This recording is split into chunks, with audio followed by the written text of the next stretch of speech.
भाग असा आहे की महाराज या अभंगाचा नियम असा आहे की हा अभंग जर समजला तर सगळा गाथा समजला असं आहे। ते म्हणाल बरं आहे महाराज हा अभंग समजला की सगळा गाथा समजला असं समजू, पण दुसरं आहे का, सगळं समजल्याशिवाय हा अभंग समजत नाही। सगळे अभंग समजल्याशिवाय हा अभंग समजत नाही, पण हा अभंग समजला की सगळा गाथा समजल्याशिवाय राहत नाही। असं दोन्हीचं एकमेकामध्ये गुंतागुंत आहे बरं। आणि म्हणून या अभंगामध्ये महाराज जगद्गुरु तुकोबारायांनी हा नमन आणि प्रारंभ हा सगुण रूपाचं वर्णन करणारा हा अभंग आहे। या अभंगामध्ये जगद्गुरु तुकाराम महाराज म्हणतायत की हे देवा, माझी जी वृत्ती आहे ना ती कुठं राहू दे, तर समचरण दृष्टी विटेवरी साजिरी आणि तेथे माझी हरी वृत्ती राहो। अभंगाचा सरळ सरळ अर्थ असा आहे की महाराज म्हणतायत देवा, ही माझी जी वृत्ती आहे ना, हे जिथं समचरण आहेत आणि जिथं दृष्टी सम आहे त्या ठिकाणी माझी वृत्ती राहू दे। असं का म्हटलं तर तुकाराम महाराजांना हे चांगलं माहिती होतं की या अवताराच्या अगोदर जेवढे जेवढे अवतार आहेत, मग कोणी 10 अवतार मानते, कोणी 24 अवतार मानते, आणि भक्त तर म्हणता अनंत रूपे अनंत वेशे, अवताराच्या राशी असं वर्णन केलं आहे। पण किती अवतार असू द्या, पण पांडुरंगाच्या अवताराच्या व्यतिरिक्त जेवढे अवतार असतील तेवढ्या सगळ्या अवताराचं वेगळेपण आहे। मत्स्य अवतार असेल तर तिथं काही समचरण नाही, कच्छ अवतारामध्ये पायाचा प्रश्न नाही, वराह अवतारामध्ये पण सम विषय नाही, मत्स्य कच्छ वराह नृसिंह आपण सगळे अवतार पाहू, परशुराम तिथं पण नाही सम। नंतर राहिला राम अवतार, राम अवतारामध्ये सुद्धा महाराज जरी देवाचा अवतार आहे पण त्या देवाच्या अवतारात सुद्धा दोन्ही पाय सारखे तुम्हाला रामाच्या अवतारात भेटणार नाही। तुम्ही म्हणाल का भेटणार नाही, तर राम अवतार ज्या वेळेला प्रभूंनी धारण केला त्यावेळेला बाण मारत असताना बाण मारण्याची किमया मात्र दोन्ही पाय सारखे ठेवून करता येत नाही। तुम्ही प्रयोग करून पहा, पण घरी कधीतरी प्रयोगही केला पाहिजे। आपण सगळं ऐकतो तर बाण मारायचा असेल तर तो बाण मारत असताना महाराज दोन्ही सारखे पाय ठेवून बाण नाही मारतात, कारण त्याची कलाकुशलता जशी आहे, तो बाण धरताना असा धरावा लागतो, एक पाय मागं घ्यावा लागतो, बरोबर समान तीर ठेवावा लागतो, मग बाण सोडावा लागतो, असं त्याचं शास्त्र आहे। आणि म्हणून राम अवतारामध्ये दोन्ही पाय सारखे ठेवता येत नव्हते। बरसाला पुढे कृष्ण अवतार, कृष्ण अवतारामध्ये पण तसं नाही। नामदेव महाराज वर्णन करतात, देहुडा चरणी वाजवितो वेणू गोपिकार म्हणो स्वामी माझा। देहुडा चरणी वाजवितो वेणू, वेणू वाजवत असताना भगवान कृष्ण परमात्म्याचे दोन्ही पाय सारखे नाही। तुम्ही बासरी वाजवत असताना भगवान कृष्णाचा जर फोटो पाहिला तर भगवान कृष्ण परमात्मा असा पायावर पाय ठेवू नये। तुम्ही कृष्णाचे जेवढे फोटो पाहाल ना तर तो असा आहे, म्हणजे अर्थात देवाचे सारखे पाय नाही। आपण 10 अवताराचं वर्णन पाहिलं, मग 10 अवतारामध्ये जर पाहिलं महाराज तर त्याचे कोणत्याच अवतारामध्ये समचरण नाही, समदृष्टी नाही। मग ती समदृष्टी आणि समचरण कोण्या अवतारामध्ये आहे, तर तो आता पांडुरंग परमात्म्याने विठ्ठल अर्थात पांडुरंग जो अवतार पंढरपूरला विटेवरती धारण केला त्या रूपाचं हे सगुण केलेलं वर्णन आहे। विठ्ठला विठ्ठला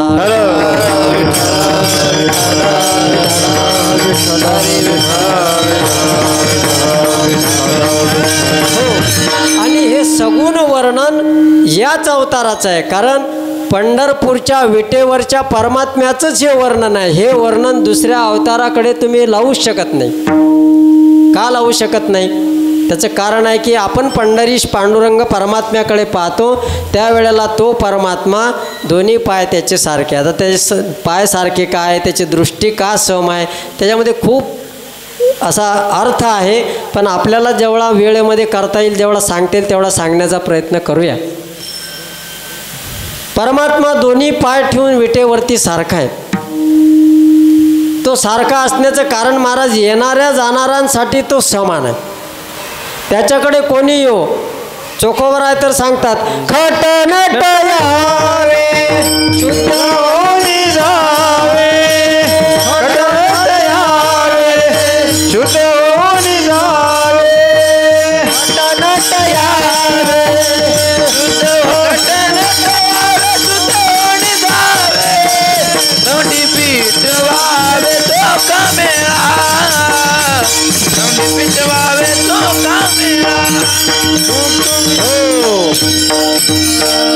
खट नट यारे शुद्ध होणे जारे दौंडी पिटवे भावे चोखा मेळा. चोखोबाराय सांगतात हा अवतार असा आहे महाराज काही तर कोणी या खट या नट या खट नट यारे शुद्ध होणे जारे. का तर परमात्मा दोन्ही पाय सारखे ठेवले याचा अर्थ आहे त्याची समानता आहे.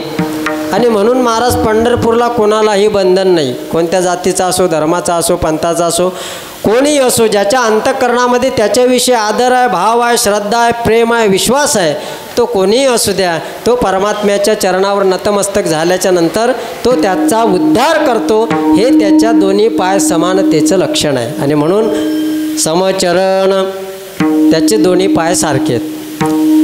नंतर दुसरं विशेषण तुकोबारा देतात की समचरण दृष्टी विटेवर साजिरे. या ठिकाणी पाय समान दृष्टी सम आहे असं त्याचा अर्थ घ्यायचा. समदृष्टी आणि समचरण. दृष्टी म्हणजे त्याचं पाहणं. परमात्मा महाराज सगळ्यांकडे पाहत असताना तो सारख्या दृष्टीनं पाहतो. नाही तर महाराज देवाच्या दृष्टीमध्ये फार विषमता आहे बरं.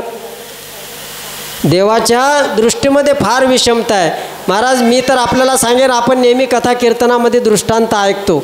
वाल्या कोळ्याचा आणि नारदाचा संवाद आपण खूप दिवसापासून ऐकतो. मी आपल्याला असं म्हणेल की वाल्या कोळी जर यदा कदाचित देवाच्या समोर आला असता तर देवाने संपवला असता. पण वैशिष्ट्य असं आहे की तो नेमका संतांच्या दृष्टीत आला. काय झालं महाराज, नारदाच्या संगतीमध्ये आल्यामुळे परिणाम झाला की वाल्याचा वाल्मिक बनला. केले रामायण रामादे. एवढी संतांच्या दृष्टीमध्ये समता आहे, पण देवाच्या दृष्टीमध्ये विषमता आहे. लक्षात ठेवा कशी विषमता आहे. तुकोबारा सांगतात घेऊन या चक्र गदा हाची धंदा करीतो भक्ता राखे पायापाशी आणि दुर्जनाशी संवारे. याच्यामध्ये विषमता आहे. भक्ताला जवळ करतो आणि जो भक्त नसेल त्याचा संवार करतो. ही देवाकडे विषमता आहे. पण महाराज या अवतारामध्ये तशी विषमता देवाला ठेवता येणार नाही. संतांनी त्याला अगोदर बजावून सांगितलं होतं. कारण उभा राहत असताना, उभा करत असताना पुंडलिक रायाने ज्या वेळेला उभा केला त्यावेळेला सगळ्या नियम अटी बांधूनच त्याला उभा केला. त्याच्याशिवाय तसा देव उभा राहिला नाही. आणि म्हणून त्याचे हात जे आहेत ना ते कटावर आहेत. त्याची दृष्टी समान आहे, त्याचे चरण समान आहे. एका जणाने असा सहज गुरुजी प्रश्न विचारला, म्हणे इतर अवतारामध्ये देवाचे हात वेगवेगळ्या ठिकाणी पण देवाचे दोन्ही हात तसे कमरेवरच काय आहेत. आता देवाचे कमरेवरच काय आहेत त्याचे लय 2-4 अर्थ सांगतायत, पण मी इतके अर्थ काही सांगत बसणार नाही. कारण सगळेच अर्थ सांगितले तुम्ही परत पुढच्या वर्षी ऐकायला येतं की नाही काय सांगताय. म्हणून फक्त 1 आणि 2च अर्थ सांगतो. त्याचे कटेवरती हात आहे. याचं पहिलं कारण असं आहे की महाराज माणूस कधी कटेवर हात ठेवतो, ज्या वेळेला समोर काहीतरी चालू असतं आणि मग त्याला निवांत उभं राहावं लागतं त्यावेळेला तो असा उभा राहतो. म्हणजे अगदी स्तब्ध. म्हणजे आता त्याला काही काम नाही, त्याच्या डोक्यामध्ये काहीतरी करायचं आहे हा फक्त विचार आहे. पण मात्र शरीराच्या कृतीने तो कटेवरती हात ठेवले म्हणजे स्थिर स्तब्ध असतो. एक कारण. आणि दुसरं कारण असं आहे पुंडलिक रायाला माहीत होतं की याला अनेक अवतारामध्ये सवय आहे हातामध्ये शंख चक्र गदा धारण करायची. एखादा कंसासारखा असुर जर पुढं आला आणि गदा हातात असली कधी दणका टाकेल सांगता येत नाही. कदाचित हे संस्कार त्याचे अनेक अवताराचे असल्यामुळे पुंडलिक रायाने सांगितलं देवा तुला या अवतारामध्ये मात्र त्याशी कुठल्याच प्रकारची मुभा नाही. मग या अवतारामध्ये मात्र तू काय करायचं, हे दोन्ही हात येणं हे कटेवरती ठेवायचे बरं. आणि म्हणून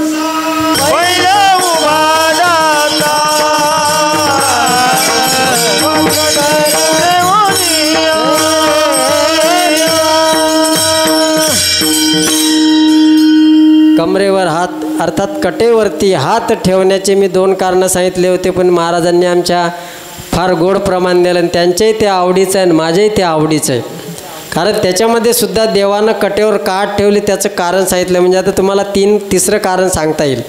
कारण भगवान परमात्म्याचे कमरेवर हात कटेवर हात का आहेत, तो सम का आहे, दृष्टी समान का आहे, त्याचं एक कारण असं त्याचे कटेवर हात काय तर तो येणाऱ्या भक्ताला तो सांगतो की बाबा रे हा सगळा भवनाम संसार फक्त एवढाच आहे, कमरेपर्यंतच आहे. याच्यापेक्षा तुम्हाला याच्यामध्ये भीती दुःख काही नाही, तुम्ही बिंदास या. एक कारण. कारण भवसागर तरिता कार्य करीतसा चिंता पहिलं उभा दाता कटी कर. मला कटी कर शब्दावरती सांगायचा भाग होता हा. अतिशय गोड प्रमाण. या प्रमाणामध्ये त्यांनी कटेवरती हात का धारण केले त्याचं मी तुम्हाला 2 कारणं सांगितली. या अभंगामध्ये पुन्हा प्रमाण आल्यामुळे पुन्हा तिसरं कारण झालं बरं. आणि म्हणून त्यांनी भक्ताला अगदी निष्ठंकपणे सांगितलं की तुम्ही या संसारामध्ये तुम्ही काही घाबरू नका. हा संसार इतरांसाठी दुःखरूप आहे, इतरांसाठी भयावह आहे, पण माझ्या भक्ताच्यासाठी मात्र मी इथं उभा असल्यामुळे त्याला तो फक्त एवढाच आहे, तू बिंदास ये, काही काळजी करू नको. कारण पहिलं उभा दाता कटी कर ठेवून या. कारण पहिलं उभा तो परमात्मा कटेवरती हात ठेवून आहे, म्हणून हे एक कारण आहे. आणि म्हणून तुकाराम महाराज सांगतात की हे देवा, या अवतारामध्ये तुझं कसं रूप आहे. त्या रूपाचं वर्णन करत असताना महाराजांनी विशेषणं ठेवली की समचरण दृष्टी विटेवरी साजिरी तेथे माझे हरी वृत्ती राहो. महाराजांनी सांगितलं त्याचे चरण सम आहे, त्याची दृष्टी सम आहे. समचरण दृष्टी विटेवरी साजिरी, अशी साजरी सुंदर गोड सुंदर अशा अनेक प्रमाण आहे बरं का. कारण भगवान परमात्म्याचं स्वरूपाचं वर्णन करत असताना तो परमात्मा कसा आहे त्याच्यासाठी अनेक राजस सकुमार मदनाचा पुतळा राजस सकुमार मदनाचा पुतळा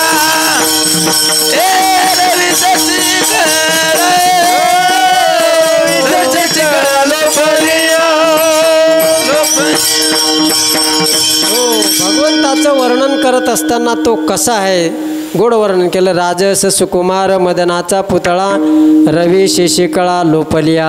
रवी म्हणजे सूर्य, शशी म्हणजे चंद्र. हे सुद्धा ज्याच्या तेजापुढे त्याच्या सौंदर्यापुढे लपून जातात, दिपून जातात, फिक्के पडतात, असं त्या परमात्म्याचं स्वरूप आहे. ज्ञानेश्वर महाराजांच्या अभंगाप्रमाणे एकाच प्रमाणात सांगेन त्याचं स्वरूप कसं आहे. पांडुरंग कांते दिव्य तेज झळकते रत्नकेळ फाकते प्रभा अगणित लावण्य तेज पुंजाळले नवर्णविते त्याची शोभा कानडाव विठ्ठलू कर्नाटको. हे ज्ञानेश्वर महाराजांनी केलेलं वर्णन आहे, फार गोड आहे. ज्ञानोबाराय म्हणतात पांडुरंग कांती दिव्य तेज झळकती. महाराज हे चंद्र सूर्य हे जे तेजवान आहेत ना ते त्याच्या तेजाने तेजवान आहेत. आणि म्हणून तो परमात्मा सुंदर आहे, साजरा आहे, देखणा आहे, असं त्याचं वर्णन आहे. म्हणून तुकाराम महाराज अभंगाच्या पहिल्या चरणात म्हणतात समंतरण दृष्टी विटेवरी साजी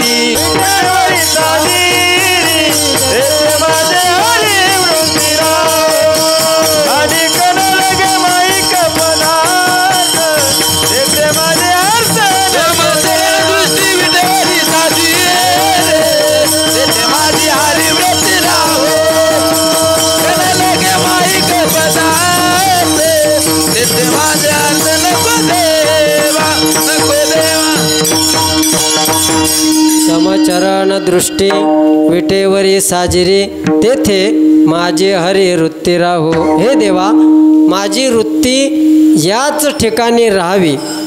कारण असं आहे महाराज, वृत्ती जी आहे ती चांगल्या ठिकाणी लवकर जात नाही आणि वाईट ठिकाणी वृत्ती गेल्याशिवाय राहत नाही.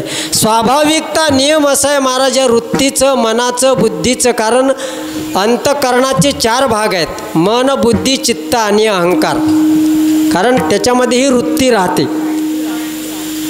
मन असं आहे, बुद्धी अशी आहे.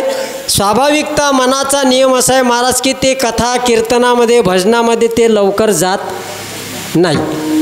बरं, यदा कदाचित वळून ताडून ते भजना कीर्तनामध्ये मन जर आलं तर ते इथं गप राहत नाही मन. कारण शास्त्रामध्ये असं सांगितलं आहे महाराज, मन किती पट चंचल आहे. मनो मधु करो मेघो मानेनो मदनो मरुत. शास्त्राने 10 व्यक्ती अतिशय चंचल सांगितले, त्याच्यामध्ये पहिला नंबर मनाचा आहे. बरं, बहुत चंचल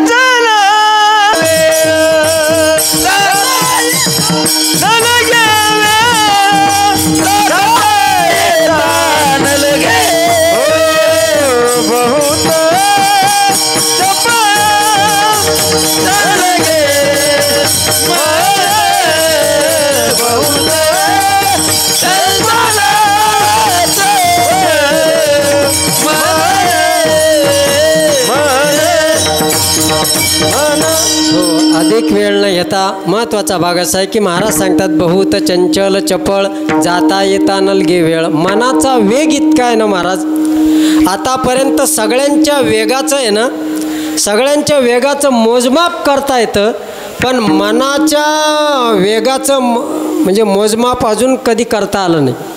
तुम्ही असं कधी पाहिलं का की आपण आता कीर्तनामध्ये बसलो पण सगळ्यांचीच मनं काही कीर्तनातच असतील असं काही मी समजायचं का? अजिबात समजायचं कारण नाही. आता कोणाचं मन कुठं असेल, कोणाचं कुठं असेल, हे तुमच्या सगळ्यांची मनं मला काही समजणार नाही, पण तुमचं तुम्हाला नक्कीच समजू शकतं. कारण महाराज म्हणतात ते चंचल चपळ नवे नवे, ते इतका त्या मनाचा वेग आहे की महाराज इतका वेग कशालाच नाही. मी तर असं म्हणेन विमानाला तरी खूप वेग आहे, पण विमानाच्या पेक्षा कितीतरी पटीनं मनाचा वेग आहे. कशावरून? तुम्ही आता इथं बसल्या बसल्या विचार करा की तुम्हाला जर आता एका क्षणात दिल्लीला जायचं आहे मनाने, तर तुमचं मन दिल्लीत जाऊन किती वेळात येते हे फक्त मला सांगा. आणि तुम्हाला जर तसं दिल्लीला जायचं असले तुम्ही एस टीनं जाण्याचा वेळ मोजवा, टाईम मोजा, रेल्वेचा मोजा, विमानाचा मोजा आणि हेलिकॉप्टरचा मोजा. तुम्हाला सगळ्याचे टायमिंग वेगवेगळ्या ठरतील, पण मनानं जर तुमचं मन दिल्लीत जर जायचं असेल तर त्याला एक क्षण पण नाही लागणार. म्हणजे इतका मनाचा वेग आहे. तुम्ही म्हणाल इतका मनाचा वेग काय? तर अंतःकरणामध्ये 4 प्रकारचे 4 भाग आहेत: मन, बुद्धी, चित्त आणि अहंकार. ज्याच्याकडे ह्या 4 गोष्टी ज्याच्या ताब्यात येत ना महाराज, तो स्थिर होऊ शकतो. अन्यथा दुसरा मनुष्य स्थिर आणि शांत होऊ शकत नाही. आता लोक म्हणतात याच्याकडेच गेलं का तो शांती देतो, तो शांती द्यायचे. नावाची शांती भेटेल, वृत्तीची शांती नाही भेटणार. महाराज अंतःकरणामध्ये जो तृप्त आहे ना तो शांत असू शकतो. हा गीतेचा सिद्धांत आहे. ज्याचं अंतःकरण तृप्त आहे ना तो शांत आहे. दुसरा शांत बसू शकत नाही महाराज. का? तर वृत्ती खूप चंचल आहे. जगद्गुरू तुकाराम महाराज भंडारा डोंगरावरती भजन करायचे, पण त्यांची जी वृत्ती आहे ना ते वृत्ती परमात्मा स्वरूपाकार झालेली होती. त्याच्यामुळे त्यांच्या पुढे कोणी आलं काय आणि कोणी गेलं काय त्याच्याशी त्यांना काही घेणं देणं नव्हतं. का? ते जरी पाहत असले तरी वृत्ती मात्र त्यांची परमात्मा स्वरूपाच्या ठिकाणी म्हणजे हे झालेली असल्यामुळे ते दिसत होते. आणि मग महाराज लोक म्हणतात की तुकाराम महाराज उपवास करत होते तरी एवढे त्यांची कांती एवढी सुंदर का दिसत होती. आपल्याला असं वाटतं महाराज चांगलं खाल्ल्यामुळे माणसाचा ते चेहरा सतेज असतो असं कोण म्हणते? हा खाण्यानंतर माणसाची प्रकृती चांगली बनते हा नियम आहे. पण तुकाराम महाराज भंडारा डोंगरावरती ज्या वेळेला भजन करायचे ना महाराज, नियम असा होता की तुकाराम महाराज सकाळी भजनाला निघून जायचे आणि मग आमच्या आईसाहेब जिजाबाई नंतर मग भाकरी भाजी त्या तयार करायच्या आणि त्या डोंगराकडे निघायच्या.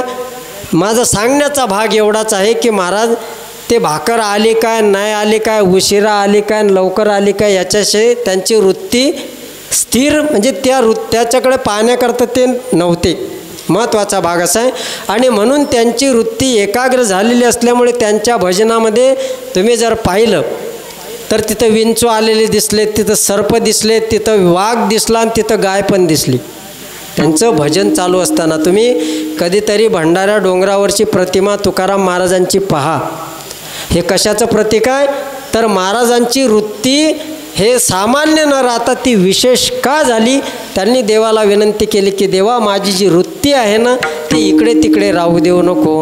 आणि म्हणून तुकाराम महाराजांचं जीवन स्थिर होतं. महाराज तुकाराम महाराज काही काजू बदाम खात नव्हते रोज, भाकरच भेटत नव्हती तर काजू बदामचा विषय येतो कुठं?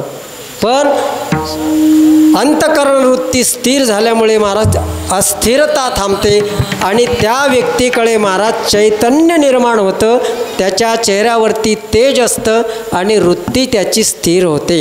आणि ही वृत्ती स्थिर करण्याकरता दुसरं तिसरं कोणतंच साधन नाही महाराज. एक तर त्याचं चिंतन केलं तर वृत्ती स्थिर होऊ शकते, नाही तर त्यालाच विनंती करावं लागते देवा आमची वृत्ती स्थिर होऊ दे. ती तुकाराम महाराज अभंगामध्ये करतात. समचरण दृष्टी विटेवरी साजिरी आणि तेथे माझी हरी वृत्ती राहो. देवा ही माझी अस्थिर वृत्ती आहे ना हे वृत्ती तुझ्या चरणाच्या जवळ राहू दे. बाकी या तिन्ही चरणामध्ये महाराज सर्वात महत्त्वाचं जर काय सांगितलं असेल तर तुकाराम महाराजांनी सांगितलं, देवा माझी वृत्ती तुझ्या चरणाच्या जवळ स्थिर राहू दे. समचरण दृष्टी विटेवरी साजिरी आणि तेथे माझे हरी वृत्ती राहो. हे देवालाच का म्हटलं असेल, इतरांना का म्हटलं नाही, त्याचे अनेक अनेक कारणं आहेत. पण मी आपल्याला अगदी थोडक्यामध्ये सांगेन. वृत्ती हा विषय देवाचा आहे आणि या अभंगामध्ये तेथे माझी हरी शब्द वापरला. देवाचे अनेक नाव आहेत, प्रत्येक नावामध्ये अर्थ आहे. प्रत्येक नाव कशा कशा करता घेतलं त्याच्यात सगळे कारणं सांगत बसत नाही. पण इथं हरी शब्द आला. हरी हा शब्द ह्रू हरती या धातूपासून तयार झाला व्याकरणामध्ये आणि तो हरण करणारा आहे म्हणून इथं हरी शब्द आहे. आणि देवा तू माझी वृत्ती हरण करून तुझ्या चरणाच्या जवळ स्थिर कर, हा त्याचा अर्थ आहे. म्हणून महाराज सांगतात, समचरण दृष्टी विटेवरी साजिरी तेथे माझे हरी वृत्ती राहो. तुकाराम महाराजांनी देवाच्या पुढे तुकाराम महाराज उभे आहेत आणि देवाने सांगितलं, महाराज म्हणले एवढी मोठी तुम्ही माझी सेवा केली, एवढा मोठे साधना उपासना चिंतन आणि एवढ्यातून फक्त एवढंच म्हणताय माझी वृत्ती तुझ्या चरणाच्या जवळ स्थिर राहू दे, तुम्हाला अजून दुसरं काही नको का? महाराज म्हणतात मला काही नको दुसरं चरण. अनेक नलगे माईक पदार्थ, अनेक नलगे माईक पदार्थ, अनेक नलगे माईक पदार्थ, तेथे माझे अर्थ नको देवा, तेथे माझे अर्थ नको देवा, तेथे माझे अर्थ नको देवा. अनेक नलगे माईक पदार्थ, तेथे माझे अर्थ नको देवा, तेथे माझे अर्थ नको देवा, तेथे माझे अर्थ नको देवा. अनेक नलगे माईक पदार्थ आणि तेथे माझ्या अर्थ नको देवा. भगवान परमात्मा विचारतात, देवा फक्त तुकाराम महाराज तुम्ही फक्त एवढीच वृत्ती चरणाच्या जवळ स्थिर राहावी एवढंच मागणं मागता काय, तुम्हाला दुसरं काही देऊ का? महाराज म्हणतात काही नको. अनेक नलगे माईक पदार्थ आणि तेथे माझे अर्थ नको देवा. तुकोबाराय सांगतात, देवा मला अनेक का नको, ते माईक आहेत. अनेक नलगे माईक पदार्थ, कुठले पदार्थ नको, माईक म्हणजे खोटं मिथ्या, ते सर्व नाश पावणार आहे म्हणून मला ते नको. अनेक नलगे माईक पदार्थ आणि तेथे माझे अर्थ नको देवा. अर्थ म्हणजे इच्छा. बरं, कारण काय असतं महाराज, कधी कधी मुखानं त्याग होतो पण अंतःकरणातून वृत्ती त्यागी होत नाही. बरेच काही माणसं एकादशी दिवशी प्रदक्षिणा करता करता जर चांगले भजत जर चालले हॉटेलवर करायचे आणि वाद जर आला तर माणसाचे डोळे जाणार नाहीत, वृत्ती जाणार नाही. पण महाराज अंतःकरणातली वृत्ती जर तिला जर त्याचं ज्ञान असेल तर ती वृत्ती मात्र त्याचा वास घेतल्याशिवाय राहत नाही. त्याचं कारण असं आहे की मुखानं त्याग घडतो पण वृत्तीनं त्याग घडतो का नाही सांगता येणार नाही. आणि म्हणून महाराजांच्या गाथेतले शब्द म्हणजे फार अचूक आहेत. तेथे माझ्या आर्त नको देवा. आर्त म्हणजे देवा माझी इच्छासुद्धा जाऊ देऊ नको. बरं, काही माणसाचा वरून त्याग असतो महाराज. आता आम्ही खूप त्यागी माणसं पाहिली, वरून त्यागी. बरं, खरं म्हणजे ज्याच्या अंतःकरणामध्ये तुकोबारायांच्या विचाराचा जर चांगला दमदार पगडा असेल ना महाराज, तर त्याचंच अंतःकरण हे त्यागी बनू शकतं, कोणाचंही त्यागी नाही बनू शकत. आम्ही खूप त्यागी महात्मे पाहिले. आत्ता परवाच्या दिवशी आमच्या जोग महाराज वारकरी शिक्षण संस्थेचे आमचे सर्व आताचे जे सर्व महाराज मंडळी त्यांचे सर्वांचे गुरुवर्य शांतीब्रह्म मारुती महाराज कुरेकर, त्यांचा आत्ता 93वा वाढदिवस झाला. परवाच्या दिवशी मुख्यमंत्री आले होते, ढोक महाराजांचा आणि 5-10 हजार लोकांच्या उपस्थितीमध्ये त्यांचा वाढदिवस 93वा. बरं का, तुम्ही आजही त्या 93व्या वर्षाच्या व्यक्तीच्या चेहऱ्याकडे पाहिलं महाराज तर काय तेज आहे. परशुराम महाराज आपण कधी कधी दर्शनाला जातो संस्थेमध्ये, त्यावेळेला महाराज त्या महात्म्याकडे पाहिल्याच्या नंतर महाराज मी आता मागच्या गुरुपौर्णिमेला सहज गेलो. खूपच जण गुरु आहेत म्हणून जातात त्यांच्याकडे. आता आम्ही त्यांच्याकडे शिकलो, वारकरी शिक्षण संस्थेमध्ये अभ्यास केला म्हणून आम्ही पण आता आमचे ते गुरुवारी असल्यामुळे मी पण गुरुपौर्णिमेच्या दिवशी गुलाबाचा हार घेतला 200-250 रुपयाचा. म्हटलं आता तसं काय जावा. आणि मग काय घेतलं बरोबर सफरचंद घेतले 1 किलोभर. आणि म्हटलं लय दक्षिणा काही नाही, आपली 500चीच नोट काढली, गुरुजी जास्तही नव्हती. एवढं सगळं घेऊन गेलो, बुक्का लावला, त्यांना हार घातला. त्यांनी हाराकडे पाहिलंही नाही. नंतर मग मी म्हटलं बा हे सफरचंद ठेवा. त्यांनी जसे उचलले तिथं माझ्या मागे 50 जण होते. त्यांनी मला सांगितलं हे तुझ्या हाताने घे, सगळ्यांना वाटून दे. ते पैशाची नोट अशीच होती, ते अशीच उचलली. एक पोरगा होता बारीक छोटा खेळत होता समोर त्यांच्या रूमच्या पुढे. हे बाळा ये इकडे, त्याला लगेच देऊन पण टाकली. म्हणजे मी दुपारपासून ते सांभाळीत होतो, त्यांनी 1 मिनिटात ती सोडून दिली. मला सांगायचा भाग असा आहे की ज्याची वृत्ती त्यागमय झालेली असते मला त्याला वरूनही नाही आणि आतूनही नाही, त्यांच्या याच्यामध्ये तो स्पर्शसुद्धा वृत्तीला होत नाही. हे त्याचं ज्वलंत उदाहरण आहे. म्हणून असे त्यागी महात्मे असे पाहण्याचा योग येतो. महाराज त्याग काही असं दिसणं एवढी सोपी गोष्ट नाही महाराज. वरून त्याग लय जण म्हणतात हे नको नको नको. अरे नको काचं, त्या आतून सगळं घेणंच असतं. काही माणसं म्हणतात आम्ही काही कीर्तनाचे पैसे घेत नाही म्हणतात. पण मग म्हणता आपलं काम चालू आहे, आपला सप्ताह चालू आहे, आपली इकडे पंगत द्या, तिकडे हे द्या ते द्या.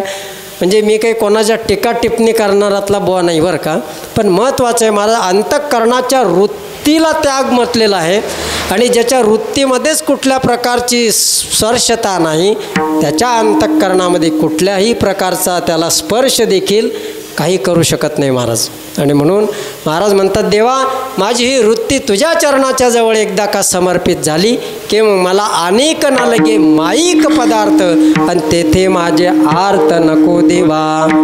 आर्त या शब्दाचा अर्थ आहे की देवा तिथं माझ्या इच्छेला सुद्धा कणभरसुद्धा वाव नसली पाहिजे, ही महाराजांची भावना आहे. तुकाराम महाराजांचे अभंग महाराज काही साधे नाहीत. त्या अभंगाचा एका शब्दाचा अर्थ जर आपण पाहिला तर मी म्हणतो एवढे 4,500 अभंग आपल्याला समजतील का नाही सांगता नाही येत. पण एखादा अभंग, त्या अभंगातलं एखादं चरण तेवढं जरी आपल्यासाठी आलं तरी महाराज त्याच्यामध्ये त्याचं कल्याण होईल. तुम्ही म्हणाल्याला काही उदाहरण, काही ज्ञानेश्वरीतली एक ओवी आहे बरं का सिद्धेश्वर महाराज. मी ज्याने आपलं जे विधेयक अण्णा हजारे ज्यांनी त्याच्यासाठी उपोषण केलं होतं, मी राळेगंज सिद्धीला माझा एक नगर जिल्ह्यामध्ये फार मोठा कार्यक्रम होता आणि त्या कार्यक्रमासाठी ते आले.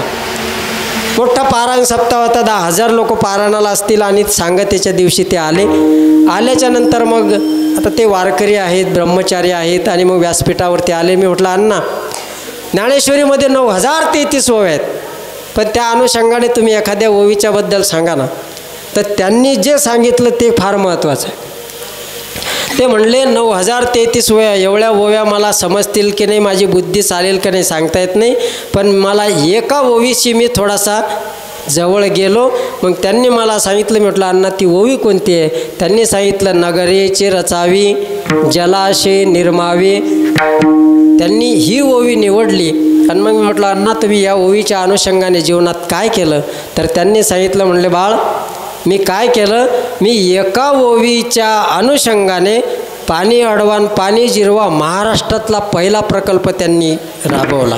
तुम्ही ही गोष्ट तर ऐकली असेल महाराज. पाणी अडवा आणि पाणी जिरवा ही संकल्पना ज्ञानेश्वर महाराजांच्या एका ओवीतून त्यांनी साकारली. मी तर चाट झालो, कारण आता मी अभ्यासच करत असल्यामुळे मला त्यांनी ती ओवी सांगितल्यानंतर मी म्हटलं अण्णा एका ओवीनं तुम्ही जगभर पोचले. जर एखाद्याने ठरवलं की मला ह्या 9,033 ओव्यांचा जर मला संग्रह करायचा आहे, त्याच्याप्रमाणे जर मला समजून घ्यायचं आहे, तर तो महाराज कुठं जाईल सांगता येणार नाही. सांगायचा महत्त्वाचा भाग संतांचे शब्द फार अनमोल आहेत. आणि म्हणून तुकाराम महाराजांचे शब्द आपण म्हणताना सहज म्हणतो, तेथे माझ्या आर्त नको देवा. आर्त म्हणजे इच्छा. इच्छेला महाराज सांगतात थोडीसुद्धा वाव देवा, कुठं इथं तिथं जाऊ देऊ नको. का अनेक न लगे माईक पदार्थ तेथे माझ्या आर्त नको देवा. विठोबा रखू मागे हरे विठोबा रखू मागे, रखू मागे, विठोबा रखू मागे, रखू मागे, विठोबा रखू मागे, रखू मागे. विठोबा रखुमाई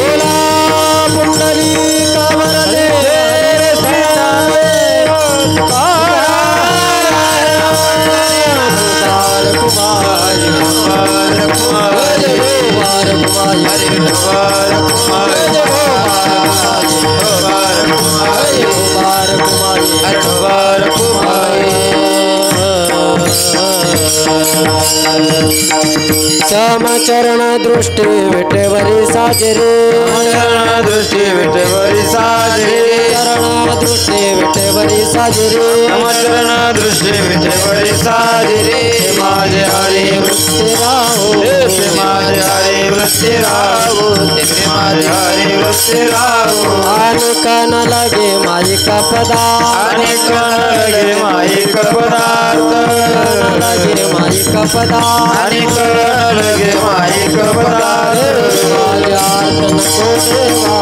माझे अर्थ नको देवा माझे अर्थ नको देवा मधली चाल झाली असं समजूया बरं का. वेळ घेत नाही आपला, कारण शेवटची चाल मात्र आपल्याला म्हणावं लागणार आहे. किंवा नियमाप्रमाणे फडाच्या 3 चाली असतात, पण मी एक चाल मी आता सिंगल म्हणून पूर्ण केली मधली. तो वेळ तुमच्याकडे जाऊ दिला नाही, पण मला फळात कीर्तन करत असल्यामुळे बऱ्याच वेळा असं कधी कधी होतं की उशीर झाला की मग ॲडजस्टमेंट करावी लागते. कधी कधी तसं ॲडजस्टमेंट केली महाराज बरं का. तेव्हा असतो महाराज म्हणतात की तेथे माझे आर्त नको देवा, माझे आर्त नाम इच्छा तिथं राहू देऊ नको.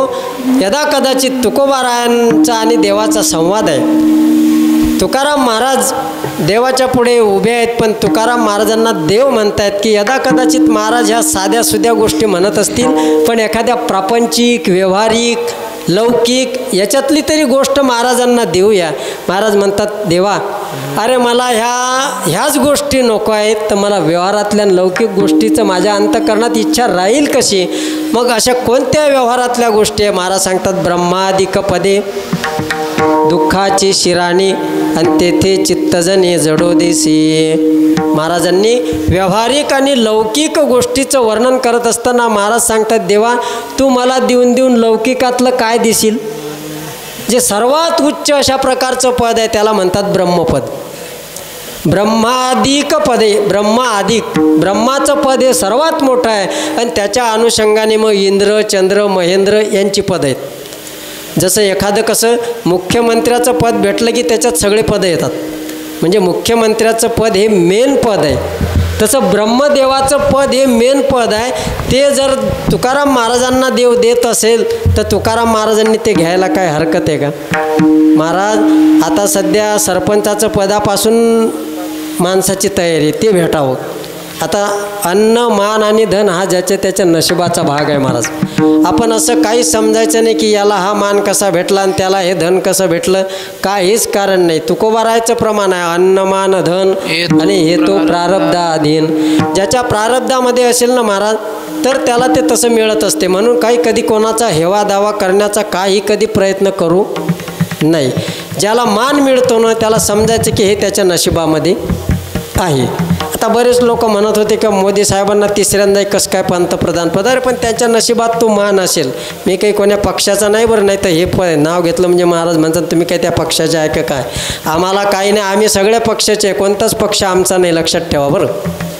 महत्त्वाचा भाग असा आहे महाराज की एवढं सर्वोच्च पद, हे पदसुद्धा माणसाला भेटण्याकरता मान नशिबामध्ये असावा लागतो, आणि अन्न आणि धनसुद्धा नशिबामध्ये लागतो. महाराज काही काही माणसांच्या नशिबामध्ये महाराज मानही नसतो आणि धनही नसतं आणि अन्न पण नसतं. आणि मग ती माणसं आपण समाजामध्ये जर पाहिली तर महाराज घाटावरती जी लोक बसतात ना त्यांना अन्नही नाही, त्यांना धनही नाही आणि त्यांना मानही नाही. काही काहीच्या जीवनामध्ये तिन्ही गोष्टी अनुकूल आणि काही काहीच्या जीवनामध्ये महाराज तिन्ही गोष्टी प्रतिकूल. त्यांना अन्नही मिळत नाही, मान तर नाहीच नाही आणि धनसुद्धा मिळत नाही. उलट ते टोपल्यामध्ये ते छोटं भांडं घेऊन बसलेले असतात, चिल्लर चाल्लर पैसे असे. लोकांना समजावं की याच्यात पैसे टाकावे लागतात म्हणून ते खळाखळा वाजवतात, पण लोक त्याच्याकडे पाहतसुद्धा नाही. का पाहत नसतील. अरे त्याच्या नशिबामध्ये ते धन आणि मान ह्या गोष्टी नाही आहे. आणि म्हणून धन मान मिळण्याकरता सुद्धा नशीब लागतं महाराज बरं.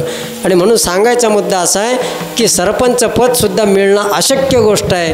पण अखिल कोटी ब्रह्मांडाचा नायक तुकाराम महाराजांना म्हणतो ब्रह्मादिक पद देऊ का? महाराज म्हणतात नको. ब्रह्मादिक पदे का नको? तर महाराज सांगतात दुःखाची शिराणी. कारण महाराज कोणतंही पद घ्या, ते पद मिळालं आणि मिळाल्याच्या नंतर स्वभाव आहे की ते जात पण असतं.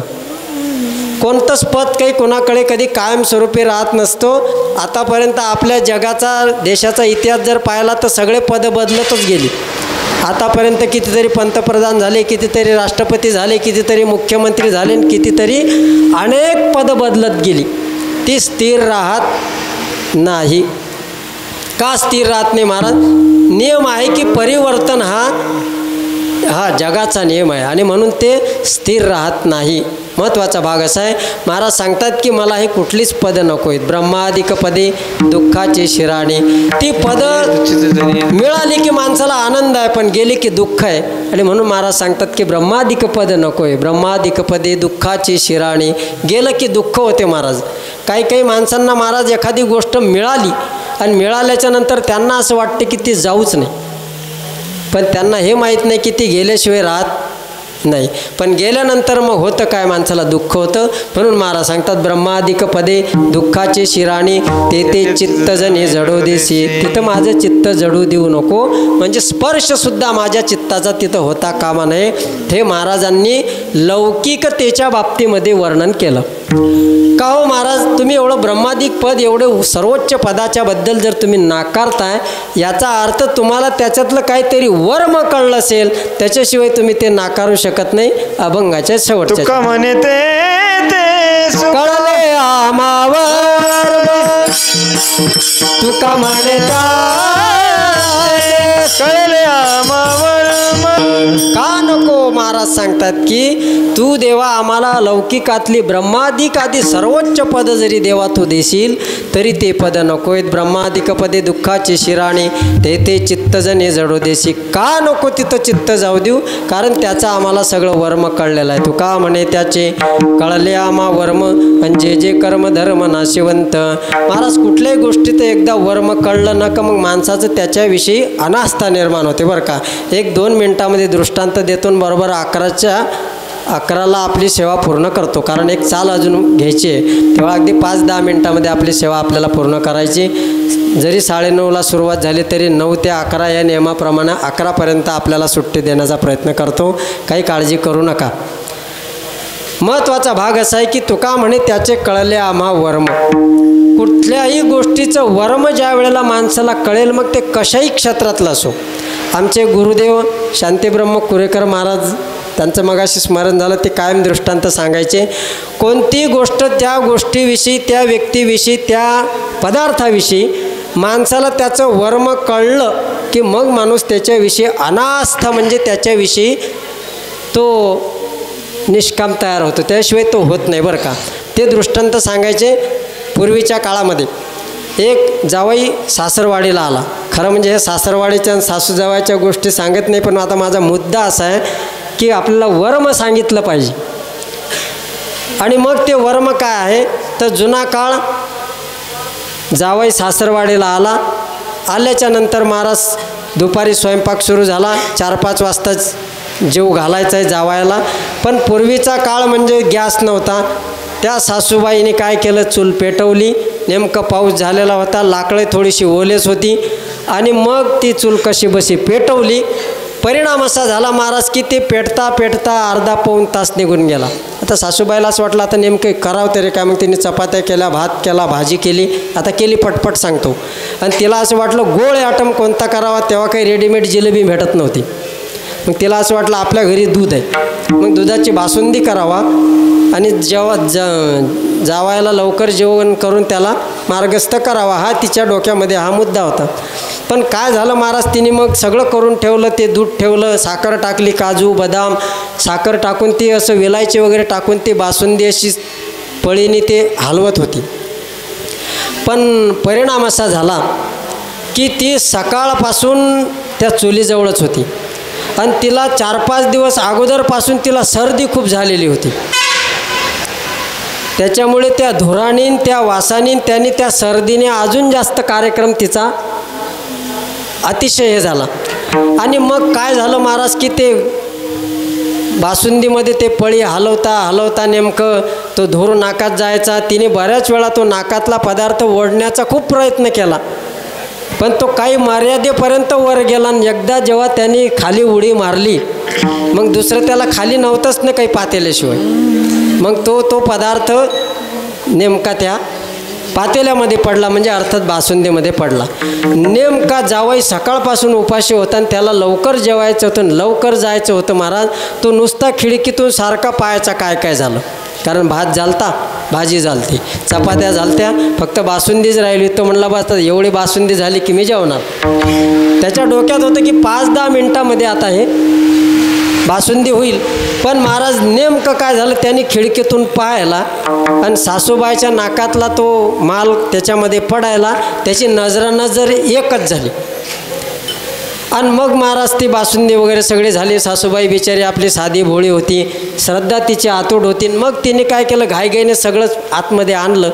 आणल्याच्यानंतर तिला असं वाटलं जावायच्या पंक्तीला नुसतं एकट्यालाच कसा का जीव घाला. मग तिने भावकीतले 5-7 जण बोलवले, त्या पंक्तीला बसवले, ताटं वाढले. आता कशाला उशीर करू, वाट्या बिट्या सगळं एकदम सगळी तयारी झाली वाढून. आणि वाढल्याच्या नंतर महाराज प्रत्येकाच्या वाटीमध्ये तिने बासुंदी अर्धी वाटी वाढलीच नाही, सिद्धेश्वर महाराज फुल भरून वाटी फुल भरली. आणि मग महाराज त्या सगळ्या वाट्या भरलेल्या, जावायची पण वाटी भरलेली होती, पण वाढ पूर्ण झाली. आणि यांनी मग ठरवलं वदनी कवळा घेता नाम घ्या. श्रीहरीचे वारकरी होते, पाणी फिरवलं, पुंडलिका वरदेव केलं, सुरुवात केली महाराज. केल्याच्या नंतर सगळ्यांना पहिल्यांदा कशालाच हात नाही लावला गुरुजी, नुसतं वाट्या आणल्या. पण ज्याच्यासाठी बासुंदी केली होती त्यानं वाटीकडे पाहिलं सुद्धा नाही. तुम्ही जागे आहे ना, माझा दृष्टांत संपला.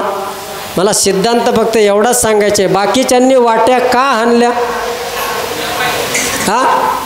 हो, त्यांना कळलं नाही त्याच्यात काय. पण हे फक्त त्याला कळलं होतं की याच्यामध्ये काय आहे, म्हणून त्याच्याजवळ खूप आग्रह करायला लागले घरातले. हो पाहुणे, तुम्हाला शुगर झाली काय, शुगरच्या गोळ्या आहेत, तुम्हाला काही त्रास झाला तर आमच्या गावात डॉक्टर आहे, पण तुम्ही एक तरी वाटी बासुंदी घ्या. आता जावई त्याला हात पण लावू शकत नाही. का लावत नाही मला याचं कारण सांगा. त्याला त्या बासुंदीतलं वर्म कळलं होतं, याच्यामध्ये काय पडलंय. आणि ज्याला काय पडलं हे माहीत नव्हतं, त्यांनी वाट्यावर वाट्या संपोस तर त्यानं वर पाहिलं नाही. सांगायचा मुद्दा असा आहे महाराज की प्रत्येक गोष्टीच्याबद्दल जर ज्या माणसाला त्याचं वर्म कळलं, एकदा का अनास्था निर्माण झाली की मग ती गोष्ट त्याला किती देण्याचा प्रयत्न केला तर जसा तो स्वीकारत नाही. हे जसं व्यवहारातलं दृष्टांतातला सिद्धांत आहे, तसं महाराज सांगतात देवा, अरे लौकिकातलं तू काही जरी दिलं तरी मला त्याचं वर्म कळलेलं आहे. तुका म्हणे त्याचे कळले आम्हा वर्म, आणि जे जे कर्म धर्म नाशिवंत अनेक न लगे माईक पदार्थ, तेथे माझ्या अर्थ नको देवा. ज्ञानेश्वर माऊली ज्ञानराज माऊली तुकाराम, ज्ञानेश्वर माऊली ज्ञानराज माऊली तुकाराम, ज्ञानेश्वर माऊली ज्ञानराज माऊली तुकाराम, ज्ञानेश्वर माऊली ज्ञानराज माऊली तुकाराम, ज्ञानेश्वर माऊली ज्ञानराज माऊली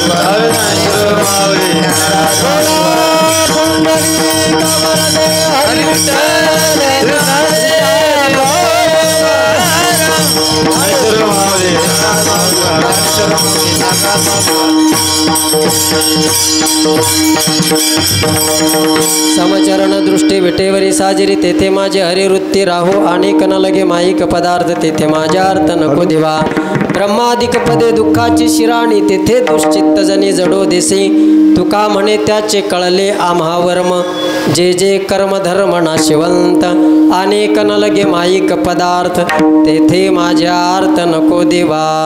यथामतेचा अवकाश धावत्या शब्दामध्ये अभंगाचा भाव आपल्या पुढे ठेवला. अनेक वेळ न घेता अगदी 11च्या आत मी सेवा पूर्ण करण्याचा प्रयत्न केला. कारण महाराज समय सूचकता वेळ काळ हे असणं गरजेचं आहे.